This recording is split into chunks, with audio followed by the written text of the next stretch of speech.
Welcome to the Generation Elevation podcast, a conscious, connected platform for those who are ready to manifest their dream life. I'm your host, Elise Riley, a former PT, now motivational speaker, igniting empowerment and transformation all across the globe.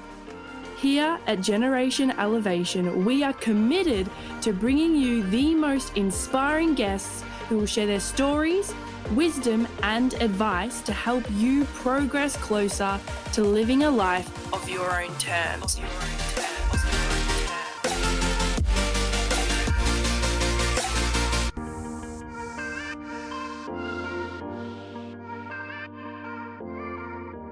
Today's guest is someone really special to me. He is one of my mentors and also a great friend. He's a 28-year-old Gold Coast local who went from being emotionally and financially broke at the age of 21 to financially free at 23. He has gone on to build a six-figure online business in the network marketing space, leading a team of thousands of other young people in 18 different countries across the globe. He has spoken on stages of crowds up to 5,000 people in 4 different countries, plus had offers for many more. He has shared the stage with people like Darren Hardy, the founder of Success Magazine, and Joel Brown from Addicted to Success. He is the host of the Dream Out Loud podcast, which has hit a high of number 6 for self-development and entrepreneurship in all of Australia, where he has had guests such as Les Brad Cohen, Preston Smiles, and many more. He is the founder of the Dream Out Loud method, a 3-day transformational event where people uncover their passions and purpose in life while destroying everything holding them back from achieving it. He has a huge passion for helping other young people find their true potential and helping them build a life they don't need a vacation from. So, without further ado, I would like to welcome today's guest, Morgan T. Nelson. Hello. What's up, legend? So good to be on here, and thank you for the very lovely, elegant introduction there. It is my pleasure. I'm so grateful to have you on here today. I'm excited. Yeah, I'm fired up. Thanks for having me as one of your first guests. I'm really excited to see this podcast blow up, and the mission that you're on, the Generation Elevation, I think says a lot already in the title of what this show is going to be about. So to be one of the first guests on the show, because I know where it's going to be in 4, 5, 6 years from now, is really exciting. So I'm pumped for you. Thank you so much. Cool. So today, what I wanted to start off with is just like a few brief questions. And then for the listeners, I think it would be really cool if we talk about how we met and then a bit about you and your story. Sound good? Yeah, let's do it. Amazing. So I want to start off with one thing that you are grateful for this week. I'm grateful for the good weather that's turned up now. The Gold Coast has been a bit weird lately. We're in December now, and I've been waiting. I was like, where's this awesome weather? So the weather is freaking pumping right now, so I'm loving it. You. And what is something that you learned this week? I learned an interesting thing with sales. So when we have a product offer or a service offer, a lot of the time we think that, like a lot of the time it's very easy to think, go, well, I'm going to charge a lot less for my product because I want to get a lot of people in, or I want to help a lot of people and whatever. That's the logic that we think. So we'll make it go a lot less. But what actually happens is people have the price perception. So what I mean by this is, if you walked in, so we'll take me for example. I like to buy really nice clothing, like fucking nice clothing. Like I spent $500 the other day on 2 items. Okay. So if I walk into a store and I see a t-shirt for $10, I'm not even going to, like, if I see the price tag, I'm not even going to try it on or anything, because I'm just going to assume it's cheap. I don't want it. But if I see a t-shirt for $150, I'm like, this thing must be made out of mercerized cotton, or it must be amazing. I'm going to check it out. I'm more likely to buy the expensive t-shirt versus the cheaper one because I just perceive it as being better quality and I'm looking for better quality. But what if it's in the exact same store and they're thinking, hey, we've got Boxing Day sales coming up, Black Friday sales coming or whatever. We get a discount all our t-shirts by massively and they're only $10 when they're usually $150. Same t-shirt, different price. I've just walked past it. I'm going to go buy the more expensive one because I think it's actually better quality. So it's interesting about that, right? So most people in business think, I want to make more money, so I'm going to cut my prices so I can get more sales. But an interesting thing, what happens is when you actually charge more, sales don't usually change. And you're doing the same sales, but you're making a lot more in revenue. So I learned that this week about really the perception of price and what people are actually prepared to pay. And it's a really interesting thing. And then I started to think about it myself and I was like, that's so true. So it got me to really reevaluate sort of my prices and what I'm sort of offering and all of that too. That's amazing. I feel like you're just dropping gold nuggets and we're only like 5 minutes in. Well, welcome to the episode. Let's go.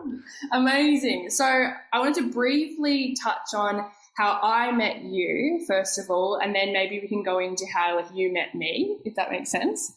Yeah. Well, cool. The same thing, was it? Yeah. But like, from my perception, I had no idea who you were, and I went to Sunny Coast for a 1-day holiday that turned into a week, and then I ended up somehow at your event. I had no idea who you were, and I sat at the back. I did my usual thing that I did in the past with seminars. I kind of slouched in my chair, didn't want anyone to talk to me, didn't want to talk to anyone. And I remember you asking everyone why we were there that day. And to be honest, I had no idea. I just knew I was exactly where I meant to be at the time. And no one put their hand up. And so you said this thing that's just like hit me right in the soul. And I always like hear it at the back of my mind ever since. How you do one thing is how you do everything. I felt like you were speaking to just me. However, as you spoke to the group, you said, where else are you letting other people go first in your life? Or where else are you not speaking up and using your voice? And I was like, oh, hell no. So I like put my hand up and just was honest, said, look, man, I don't know who you are, but I know that today's going to be cool. I'm meant to be here.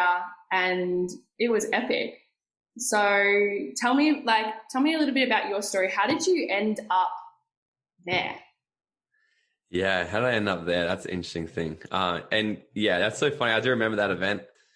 Yeah, super funny about that because that is the thing, you know, and I that's why I love training so much. I love the event so much because I can really utilize the stage. The stage is a perfect metaphor for life because most people's highest fear in life is public speaking, right? And in fact, it's higher than death. So most people are more scared to speak in public than die, right? That means that they would rather be in the box at their own funeral than giving the freaking eulogy, right? So it's a really interesting thing. So I like to use that and leverage that and put people in slightly uncomfortable situations to see how they react and how they show up as a way to show them how they can really grow and lead into really what they need. Because most people don't do this kind of stuff. Most people direct them to things that are light and they're easy and they're pat me services. Like, you're going to be okay. Just feel your emotions. Like, feel, acknowledge, release, move forward. That's why I believe it's like, otherwise you're just repeating this cycle of continual growth and people are feeling good about working on themselves, but they're not really doing the work. So that's why I kind of love that. And I acknowledge you for seeing that and be like, fuck, he's punches me straight between the eyes and gives me a kiss at the same time, right? That's kind of how it is. Like, yeah, we'll shine a light on what's happening and then here's how we can do something about it, right? So it's really cool. Yeah, funny story. I definitely didn't all start here. Absolutely. You know, so what happened was when I finished school here in Australia, obviously. I was in Queensland, and what happens is they give us a score here in school. So it's from 1 to 25. You get this score, this overall position is what's called. And based on the number that you get, pretty much determines how successful you'll be in life. That's the big label, it's the big box that they put you in at school. Because the number determines what you can go and study at university. So they say, if you get between this and this, you can study law. If you get between this and this, you can be engineer, yada, yada, yada.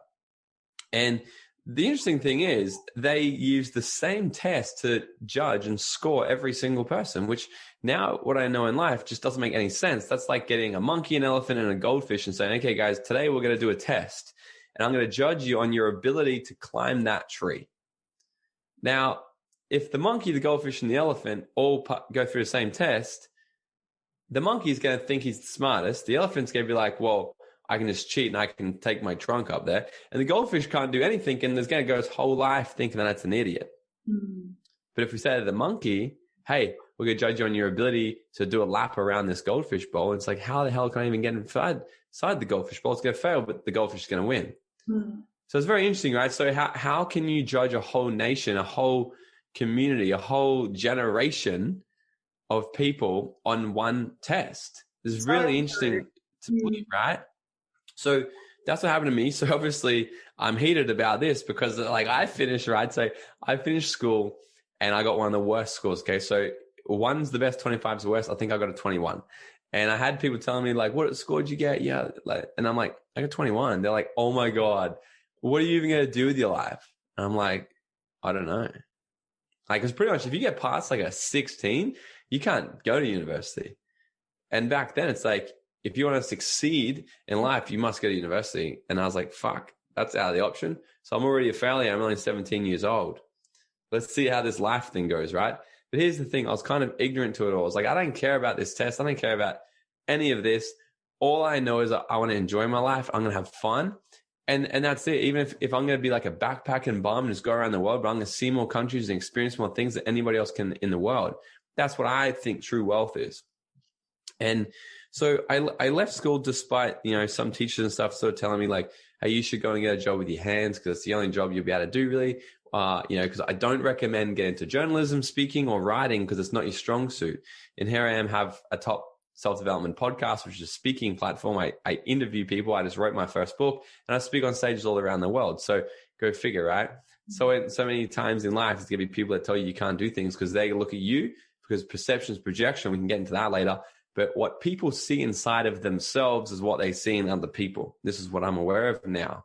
In school, when the teachers and other people around me are telling me that I couldn't do anything because I wasn't smart, they weren't telling me about my story. They were telling me about the story that they sold to themselves as to why they couldn't do much in life.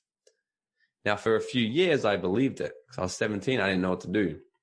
I went out there and I got a job and I started working and I had this money in my bank. And then my friend says to me, he's like, hey, what are you doing for Christmas, New Year's this year? And I'm like, I don't know. I'm like, what are you doing? He's like, oh, we're going to Europe with the family. I said, I'm coming. And this was in about September. And I said, I'm coming. So I went to Flight Center. I took all the money out of my bank. I bought return tickets to Europe. And then I had to go home and tell my girlfriend at the time why I didn't have any money to afford the cruise that we were talking about going on for Christmas, right? And so then what happened there, obviously that relationship ended. And between September and December, September, October, November, December, so it's 4 months. I had no money. I was like, I've got to save up as much money as I possibly can so I can travel Europe for 2 months because that's how long I gave myself. So I created my own business, mowing lawns, slapped the sign on the side of my car. I was just super dodgy, but I was just getting it done. I saved up as much money as I possibly could, and I just went there. And I had the most freedom I've ever had in my life where you get to wake up every day and go, which country should we go to next? Let's just get on another train and just go to another country and just explore and stay in hostels and this and eat cheaply and drink beer and go to parties and clubs. And it was the best thing ever.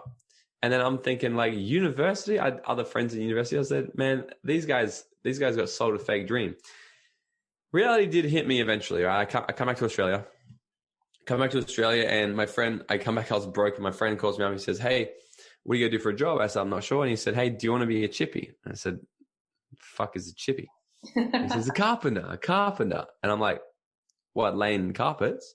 He goes, no, building houses. Do you want to build houses? And I was like, oh yeah, that'd be pretty cool. I'd give that a go, build some stuff, shoot some stuff, work with my shirt off, get a tan, ladies love that stuff, right? So I was thinking, yeah, we'll do this. Okay. So I go to my first day on the job site as an apprentice carpenter. I rock up, my little lunchbox, high boots and high vis and all this stuff.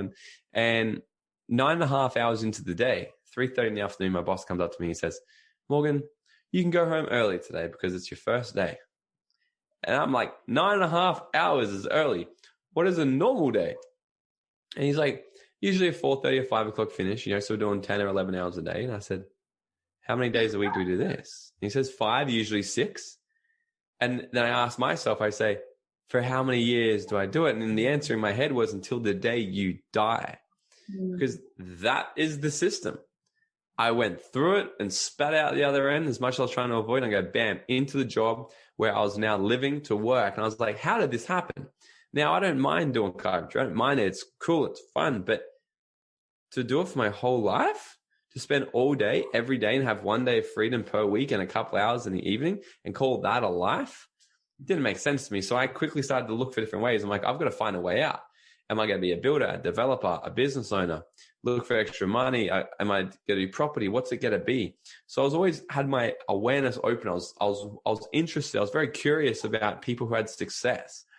I remember I used to drive to the expensive neighborhoods and just look at all their houses and just visualize and just start to think and wonder. I was like, I wonder what they do, because they're doing something different to the 95% of the people, and I'm going to figure it out.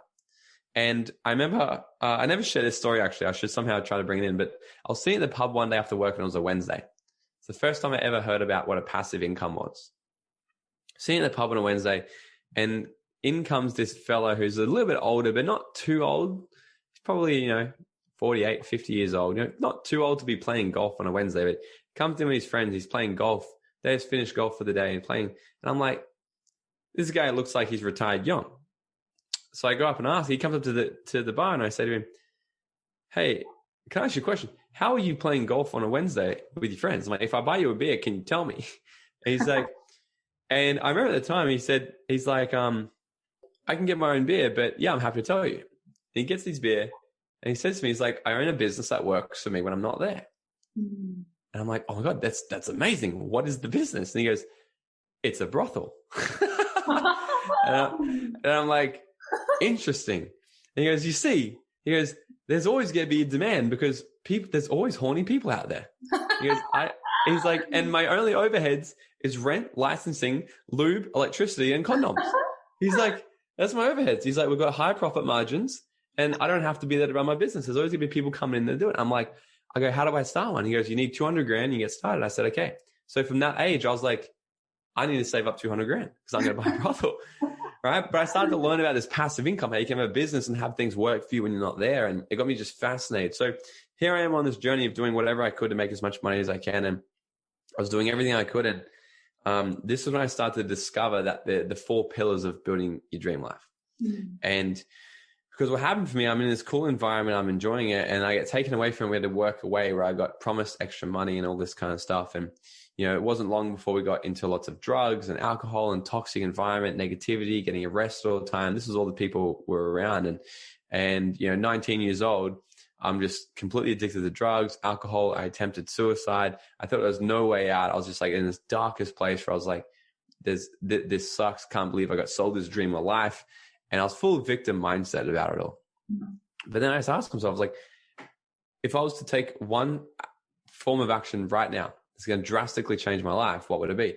And the answer that came was get out of this shithole and go back to the Gold Coast, change your environment, go to where you were happy. Yeah. Because then now what I really realized, to really elevate and get at any other level in your life, all you need to do is find the people that already have that and get around them. It's the fast track.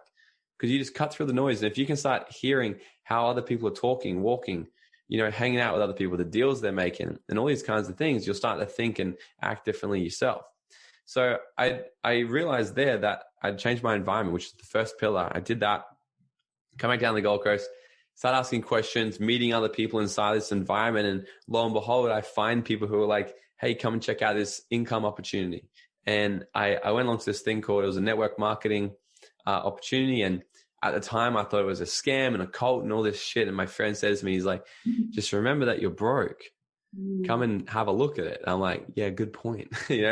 So I see all these people that were super successful, super happy, making a big impact, living an amazing life. People in their 20s and 30s making 6 figures, 7 figures a year, traveling. And I just didn't know that was even a thing. I was like, I thought you had to work till the day you die, So here I am. I got into this and I started building this thing as a side hustle, started making an extra couple $100 a week on the side of my carpentry job. And going through the rest of the pillars, of the right timing and then becoming the right you, eventually I had to make the decision. And that's what happened to me. I was 22 years old, I think I was. And I was like, I'm going to make the decision now to take this vehicle that I have and really go all in with it. Because most people probably even listening to this have a fantastic vehicle. They might have a vehicle, or they have access to a vehicle that they can create the dream life. They can create the life that they want. And I know that because I know that humans are resourceful if they choose to be resourceful. And there's unlimited resources out there. So it's never a matter of resources. It's always a matter of resourcefulness. How much can we tap into that of that? So I made a decision. I went all in. And then by the age of 23, I become financially free. I moved to Mexico.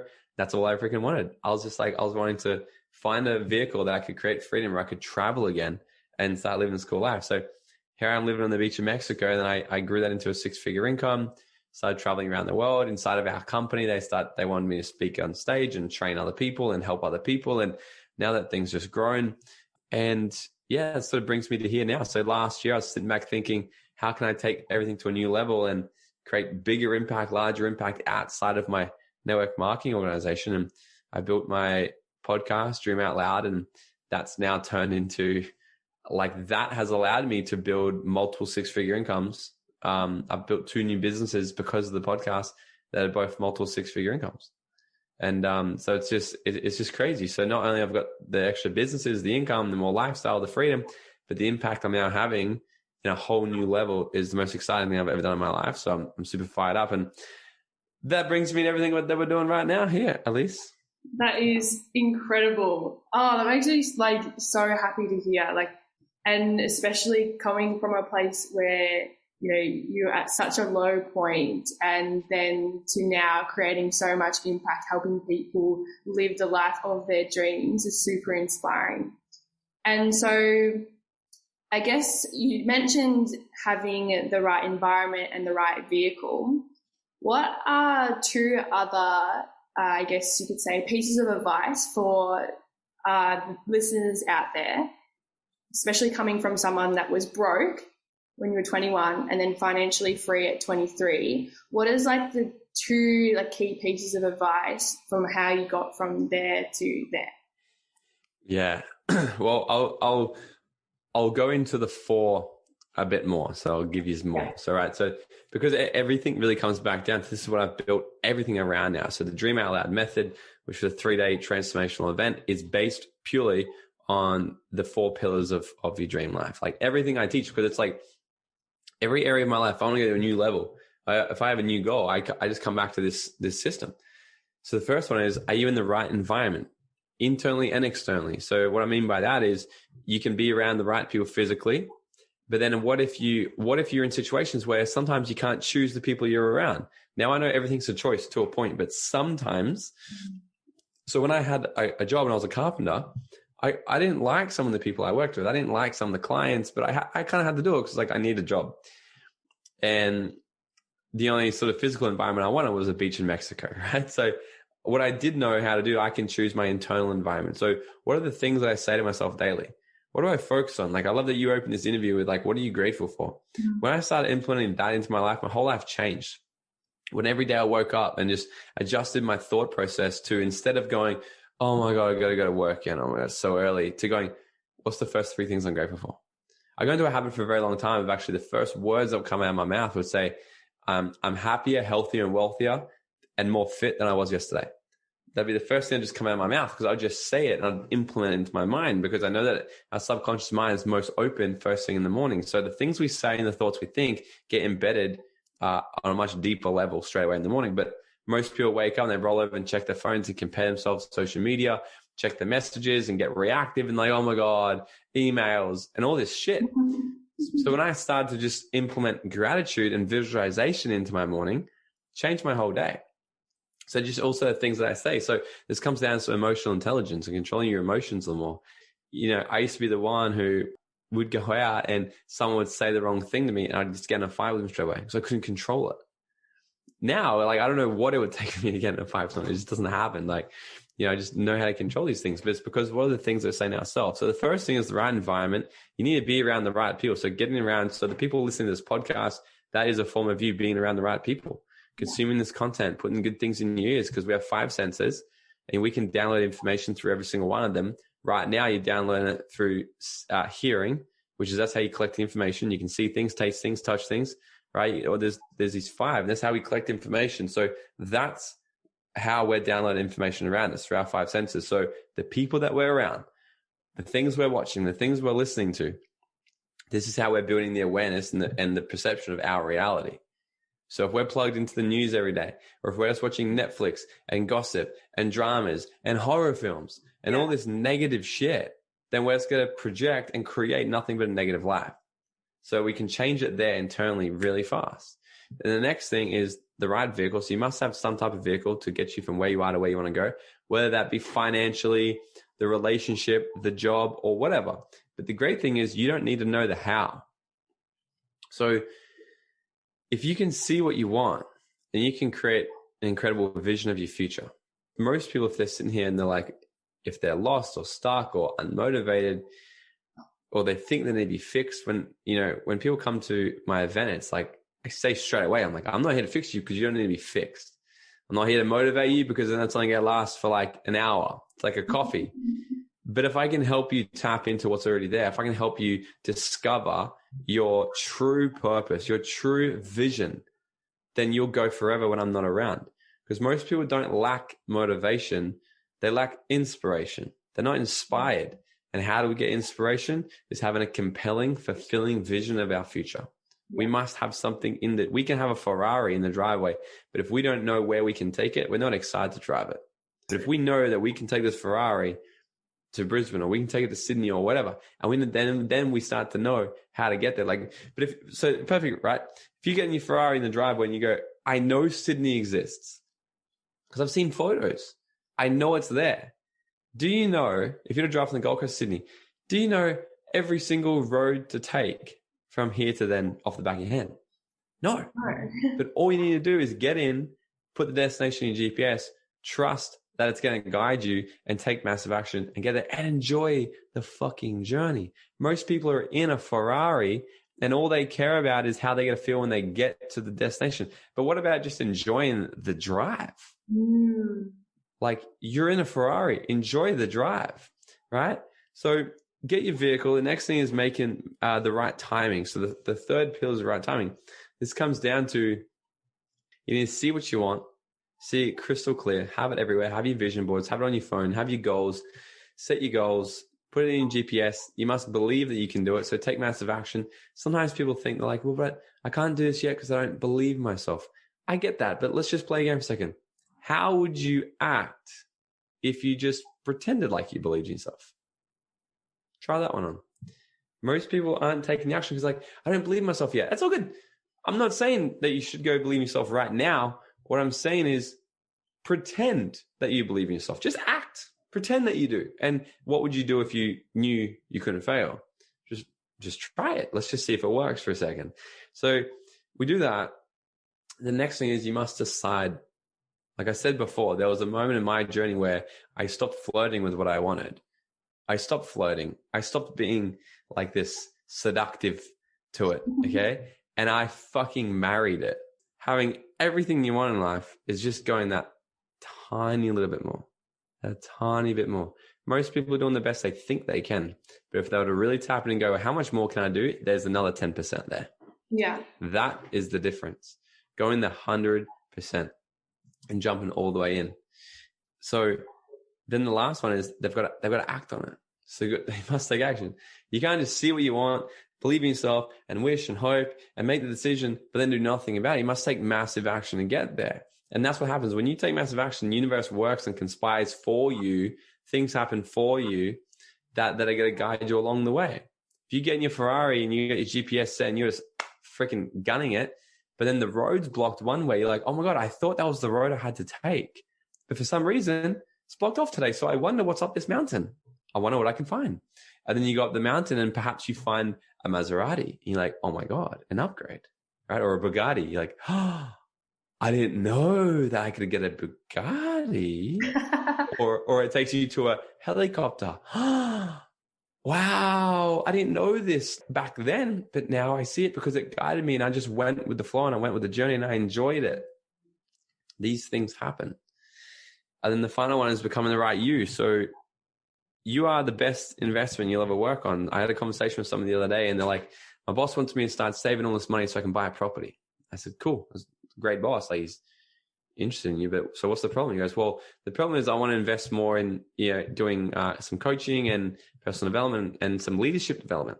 I said, okay, so he's like, I'm conflicted. He wants me to, I think I should do property, but I want to put money in myself. I said, let me tell you this. You can have brick and mortar. You can have a business. You can have a brand, but nothing is a more powerful investment. Nothing is a bigger asset than you, because so true. Everything can be taken away from you. But your skill set, your attitude, your behavior, your emotional intelligence, all of those things, that can never be stripped from you. So the more you invest in you, the more you learn, the more you earn. The more you put in you, the bigger you grow, problems become smaller. Most people are thinking, how can I get rid of problems? They're asking the wrong question. Instead of how can I get rid of this problem, go, how can I become so big that this problem disappears? Right? So always invest into you first. Like, I've invested so much money in me, but as a result, you can pick me up and drop me in nearly any type of niche in the world or any business in the world. And I guarantee you I'll be able to produce results there. I just know a lot about a lot of things. Yeah. And so, but what it comes down to massively is developing the right beliefs, values, and the attitude. So if your beliefs and your values are not aligned with what you're saying and what you're doing, then you're going to go one way, one step this way, one step that way. Or you take 2 steps forward, 5 steps backwards. And you're like, this is not working for me, because it's getting this pulled left, right, and center, and it's not fun. The one thing that you can control all the time, doesn't matter how much investments you've done yourself or where you're at right now. Everyone listening to this and watching this right now can do this now. And that's adopting the right attitude. So there's 3 kinds of people. There's a person who goes, they complain about the wind and they're like, oh my God, the wind. If only the wind blew in my direction, then I could do it, right? Then the second person, they go, I'm just going to keep hoping. I'm going to wishing, I'm going to visualize. I'm going to put my crystals in alignment. I'm going to pray and meditate on every full moon. I'm going to do all the rituals. And one day it's just going to happen for me. And then the last person, they just get up and they change their fucking sail, because they're like, what I'm getting right now isn't what I want. And I'm going to take full responsibility, and I'm going to change what I need to change, and I'm going to go the direction I need to go. So develop the mindset, develop the attitude of being resilient, tenacious, going after what you want, asking for what you want, bending the rules, saying yes before evaluating things.